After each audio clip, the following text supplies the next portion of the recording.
So hello everyone, इस next journey में आज हम एक्सप्लोर कर रहे हैं भारत के सबसे पुराने शहर, जहाँ पे एक बार आप आ जाओ तो यहाँ से वापस जाना आपको बहुत मुश्किल लगेगा, जहाँ आपको जीवन का असली महत्व पता चलेगा। भारत का एक ऐसा शहर जहाँ मौत को भी सेलिब्रेट किया जाता है, एक ऐसी जगह जहाँ हर एक गली में एक नई कहानी बसती है। खूबसूरत और सुकून से भरा बनारस, जिसको हम वाराणसी और काशी के नाम से भी जाना जाता है।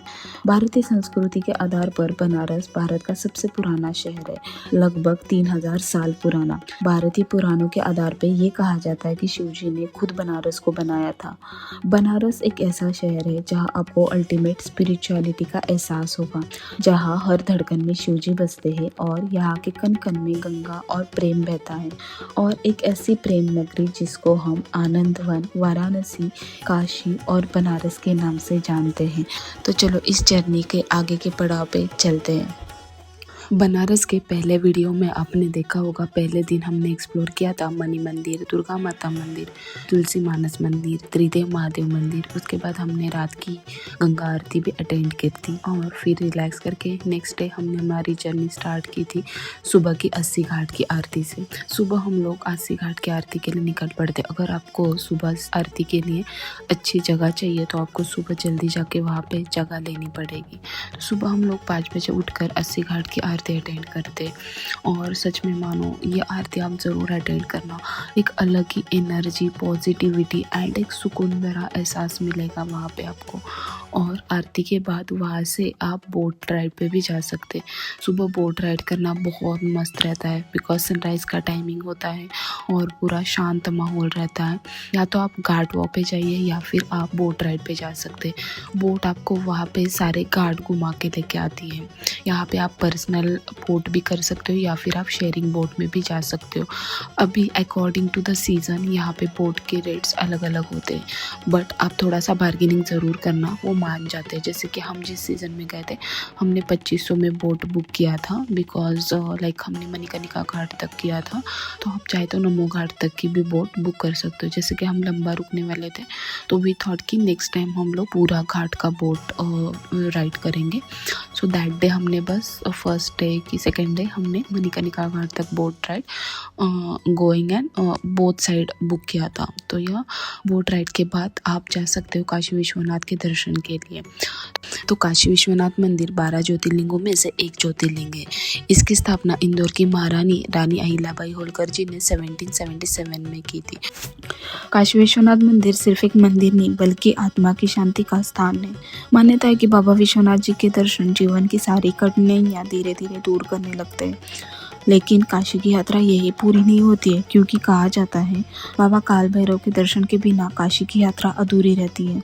बाबा काल भैरव को काशी का कोतवाल कहा जाता है। यहाँ आने से पहले और यहाँ से जाने से पहले उनका आशीर्वाद लेना बहुत ज़रूरी माना जाता है। और एक मान्यता ये भी है कि ज्योतिर्लिंग के दर्शन काल भैरवनाथ जी के दर्शन के बिना अधूरे माने जाते हैं। काल भैरव जी के दर्शन के बाद ही ज्योतिर्लिंग के दर्शन पूरे माने जाते हैं। अब ये हो गए आपके काशी विश्वनाथ मंदिर और काल भैरव मंदिर के दर्शन। उसके बाद दिन के टाइम मोस्ट ऑफ द सारे मंदिर बंद रहते हैं, तो उस टाइम आप या तो रेस्ट कर सकते हो या तो बनारस की गलियां घूम सकते हो, यहाँ का खाना ट्राई कर सकते हो, यहाँ पे फूड हंटिंग कर सकते हो। आप यहाँ पे मलाई हो, बाटी चोखा हो, लस्सी हो, बनारस की केसर चाय हो, हर एक गली में आपको अलग अलग स्वाद मिलेगा। कचौड़ी हो, यहाँ का चाट हो, हर एक चीज़ आप यहाँ पे ट्राई कर सकते हो। और सच में बनारस में खाना भी एक साधना की तरह है। तो आप 3 बजे तक, जब तक मंदिर नहीं खुलते तब तक बनारस में आप फूड हंटिंग तो ज़रूर कर सकते हो। उसके बाद आप जा सकते हो BHU का काशी विश्वनाथ मंदिर, जो कि एक शांत, विशाल और बहुत सुकून देने वाला अनुभव है आपके लिए। ये मंदिर बहुत ही अलग है। यहाँ पे भीड़ कम होती है और आपको एक सुकून भरा वाइब यहाँ पे आपको ज़रूर मिलेगा। इसके बाद शाम के टाइम आप केदारेश्वर महादेव मंदिर की दर्शन कर सकते हो और यहाँ की आरती ज़रूर अटेंड करना। जो एनर्जी है ना इस आरती की, वो नेक्स्ट लेवल है। और यहाँ के लोकल से आप पूछ सकते हो कि इसके रिगार्डिंग अपडेट्स या फिर कोई मंदिर आपको जाना है, लोकल से आप यहाँ पे हेल्प ले सकते हो। उसके बाद शाम को आप गंगा किनारे बैठकर शिव जी को महसूस भी कर सकते हो। आपको गंगा घाट पे भी ना बहुत सारे शिवलिंग मिलेंगे और अलग ही आपको एक्सपीरियंस होगा। शिव जी को महसूस करना है ना, तो बनारस की जर्नी में आप गंगा घाट पे टाइम स्पेंड करना मत भूलना। उसके बाद आपके पास टाइम है तो आप आरती अटेंड कर सकते हो। हर एक घाट पे आपको छोटी सी आरती देखने को मिल जाएगी। दशाश्वमेध घाट की आरती मेन है, जो कि आप वो भी अटेंड करना ज़रूर। उसके बाद हर एक गली में आपको एक मंदिर मिलेगा, हर एक कदम पे आपको शिव जी का एहसास होगा। तो वहाँ पे आप बहुत सारे मंदिर है, जैसे कि माँ मृत्युंजय मंदिर हो, संकट मोचन हनुमान मंदिर हो, लोलार कुंड हो, केदारेश्वर मंदिर हो एंड बहुत सारे मंदिर आप रात को भी विजिट कर सकते हो।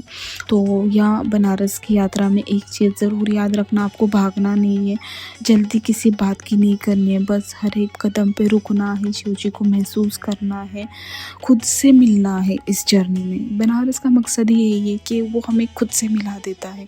मैं खुद अपनी जर्नी में ना बहुत दिन बिताए मैंने बनारस में, बट मैं ये कहना चाहूँगी ना, कुछ कुछ जगहों पे मैं खुद से मिली, कुछ कुछ जगहों पे आप शायद केओटिक एनवायरनमेंट है तो नहीं मिल पाओगे खुद से, but Banaras it's all about calmness, peace and stay still.